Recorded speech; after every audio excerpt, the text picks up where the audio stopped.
आज कहानी सुनाते हैं माँ सावित्री की। सावित्री माँ यानी गायत्री माँ की। आपने कहानी सत्यवान सावित्री की तो सुनी ही होगी। वह सावित्री माँ भी इन्हीं सावित्री माँ की पूजा किया करती थीं, यानी गायत्री मंत्र के ही जाप किया करती थीं। तो ये कहानी कुछ इस प्रकार शुरू होती है। किसी नगर में एक राजा राज्य किया करते थे। उनके कोई संतान न थी। राजा इस बात से बहुत ज़्यादा दुखी थे। एक बार राजा के पास एक साधु का आना होता है।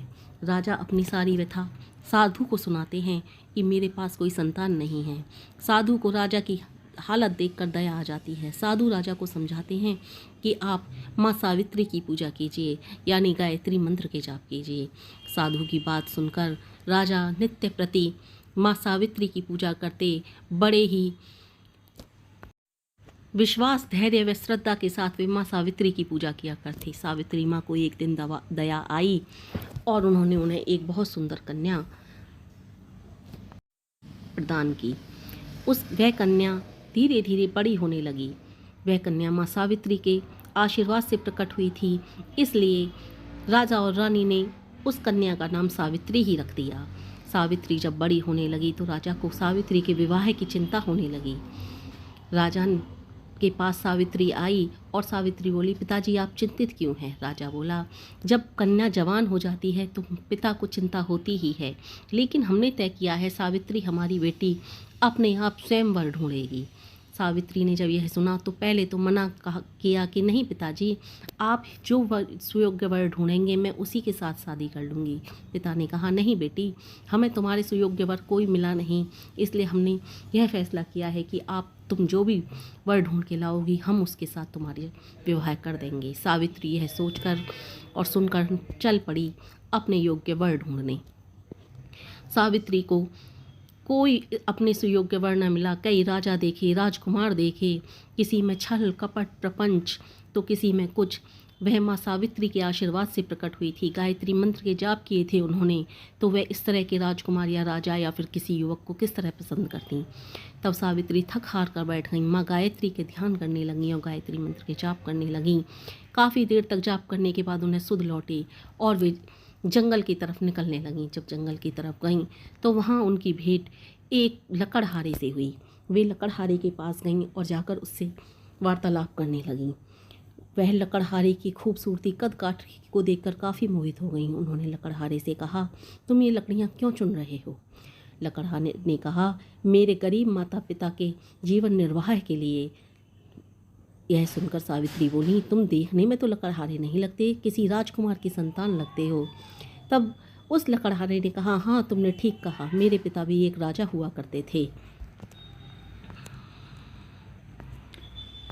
लेकिन किसी कारणवश उनकी आंखें चली गईं और उनका सारा राजपाट छिन गया। अब मैं लकड़हारा बन गया हूँ और अपने माता पिता के जीवन निर्वाह के लिए लकड़ियाँ काटता हूँ। उसकी प्रतिभक्ति देखकर सावित्री बहुत खुश हुई और उन्होंने मन ही मन तय कर लिया कि शादी करूंगी। तो इसी युवक से आकर अपने पिता को बताया कि पिताजी मैंने अपने लिए वर ढूंढ लिया है। पिता ने पूछा, अच्छा बेटी, कौन है, किस देश के राजा हैं के बेटे हैं या राजकुमार हैं? सावित्री ने कहा, वो किसी ज़माने में वास्तव में ही किसी राजा के बेटे थे, लेकिन वो अब राजा के बेटे नहीं हैं, वो लकड़ियाँ काट कर अपनी गुजर बसर करते हैं। यह सुनकर पिता को बहुत क्रोध आया और उन्होंने कहा, तुम एक राजा की बेटी होकर एक लकड़हारे से शादी करोगी? लेकिन सावित्री ने तो मन ही मन उनको अपने पति चुन लिया था। वो बोली, नहीं पिताजी, मेरा फैसला अटल है, मैं उन्हीं से शादी करूँगी। यह सुनकर और अपनी बेटी का अटल निश्चय जानकर राजा बहुत दुखी हुए। तब उन्होंने साधुओं की एक बैठक बुलाई और उस युवक के बारे में सब कुछ पता किया। तब वहाँ पर एक ज्ञानी साधु ने कहा, उस युवक की आयु मात्र 1 वर्ष रह गई है, लेकिन राजकुमारी किसी भी रूप में मानने को तैयार नहीं थी। जब राजकुमारी ने किसी रूप में न मानी तो राजकुमारी की शादी उस लकड़हारे से कर दी गई। अब राजकुमारी लकड़हारे के घर में आकर एक सामान्य महिला का जीवन व्यतीत करने लगीं। अपने अंधे सास ससुर की सेवा करती और अपने पति की सेवा करती और धीरे धीरे 1 साल व्यतीत हो गया। अब उनको पता चला कि चार दिवस ही शेष रह गए हैं 1 साल में, तो वो कठिन तप करने लगीं, माँ गायत्री के जप करने लगीं और उनसे अपने पति की लंबी आयु के लिए प्रार्थना करने लगीं। यह देखकर उनके पति ने उनसे कहा, तुम इतना कठिन जप तप क्यों कर रही हो? सावित्री बोली, आप मेरी फिक्र ना करें स्वामी। उसके बाद जब एक दिन शेष रह गया तो सत्यवान लकड़ी काटने को चलने लगे। सावित्री बोली, स्वामी आज मैं भी आपके साथ चलूँगी जंगल। सत्यवान बोले, इतने दिनों से व्रत कर रही हो, जब कर रही हो, तब कर रही हो, पूरे घर का काम करती हो, मेरे साथ चलोगी? तुम्हें वैसे ही कमजोरी आ रही है। सावित्री बोली, स्वामी मुझे ले चलो। जब सावित्री ने बहुत ज़्यादा अनुनय विनय की तो सत्यवान उन्हें ले जाने के लिए तैयार हो गए। सत्यवान के साथ जब सावित्री चली गई जंगल में तो सत्यवान लकड़ियाँ काटने लगे और सावित्री गायत्री मंत्र के जाप करने लगी। माँ सावित्री को याद करने लगी कि हे माँ सावित्री, सब कुछ अच्छा अच्छा हो। लेकिन धीरे धीरे वह समय नज़दीक आ गया था। सत्यवान बेहोश हो गए और ज़मीन पर गिर पड़े। सावित्री ने यह देखा तो वह आंख बंद करके भगवान का ध्यान करने लगी। देखा यमराज प्रकट हो चुके हैं और उनके पति के प्राण ले जाने लगे। सावित्री ने गायत्री मंत्र के जप तप से इतनी सिद्धियां प्राप्त कर ली थी कि वे यमराज को देख सकें और यमराज के साथ चल सकें। वह भी यमराज के साथ साथ चलने लगीं। जब यमराज ने यह देखा कि सावित्री मेरे साथ साथ चल रही हैं, तब यमराज ने उनसे कहा, हे सावित्री, मेरे साथ सिर्फ मृत व्यक्ति जा सकता है, जीवित नहीं। तुम मेरे साथ क्यों आ रही हो? सावित्री ने इस पर कहा, स्वामी, मेरे स्वामी को आप ले जा रहे हो। इस पृथ्वी पर मेरा जीवन जीने का अब कोई शेष तात्पर्य नहीं रह जाता, इसलिए मुझे साथ ही चलना होगा और मैं अपने पति के बिना इस धरती पर रहना नहीं चाहती। सावित्री की इतनी पतिव्रता बातों को सुनकर यमराज को बहुत ज़्यादा हैरानी हुई और प्रसन्नता भी हुई।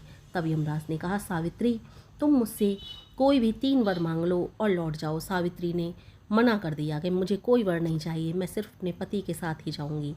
बहुत ज़्यादा अनुनय विनय करने पर सावित्री ने कहा, ठीक है, आप मुझे वर देना ही चाहते हैं तो मेरे अंधे सास ससुर की आंखें लौटा दो। दूसरे वर में मुझे मेरे सास ससुर का राज वापस लौटा दो और तीसरे वर में मुझे मेरे पति यानी कि सत्यवान के ही द्वारा माँ बना दो। यह सुनकर यमराज ने कहा, ठीक है सावित्री। और फिर यमराज सत्यवान को लेकर चलने लगे। जब सत्यवान को लेकर चलने लगे तो सावित्री फिर से उनके पीछे पीछे चलने लगी। यह देखकर यमराज बोले, सावित्री मैंने तुम्हें 3 वर दे दिए, अब तुम मेरे पीछे क्यों आ रही हो? मेरे पीछे आने का तात्पर्य क्या है? इस पर सावित्री मुस्कुराते हुए बोली, प्रभु आपने वर तो दे दिए, लेकिन आप ये बताओ, मेरे पति को तो आप ले जा रहे हो, मैं किस तरह से माँ बनूंगी? क्या समाज और ये दुनिया मुझे लाछन नहीं देगी? क्या उस समाज के द्वारा मैं प्रताड़ित नहीं करी जाऊंगी? यह सुनकर यमराज समझ चुके थे कि सावित्री ने मुझे फंसा दिया है और वह सावित्री से खुश होकर बोले, सावित्री मैं तुम्हारे चातुर्यपूर्ण बातों से और तुम्हारी सूझबूझ व सोच से बहुत ज़्यादा प्रभावित हूँ। तुमने जो चाहा वो तुम्हें मिल जाएगा। तुम्हारा पति मैं तुम्हें वापस कर रहा हूँ, लो। लेकिन मुझे एक बात तो बताओ, यह सब चातुर्यपूर्ण बातें और यह सब तुमने दिमाग कहाँ से सीखा? तब सावित्री ने हाथ जोड़कर कहा, यह सब सावित्री देवी की ही कृपा है, गायत्री मंत्र के ही प्रभाव हैं। मैं सदा से गायत्री मंत्र की ही उपासना करती हूँ, गायत्री मंत्र को ही जपती हूँ, माँ सावित्री देवी की ही पूजा करती हूँ। मेरे माता पिता के जब मैं गर्भ में थी तब भी मेरे माता पिता यमराज बहुत खुश हुए पूजा की थी।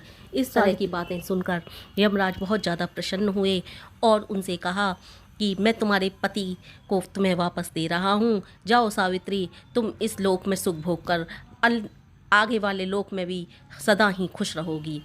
इस प्रकार गायत्री मंत्र के प्रभाव से सबको खुश और सुख और शांति प्राप्त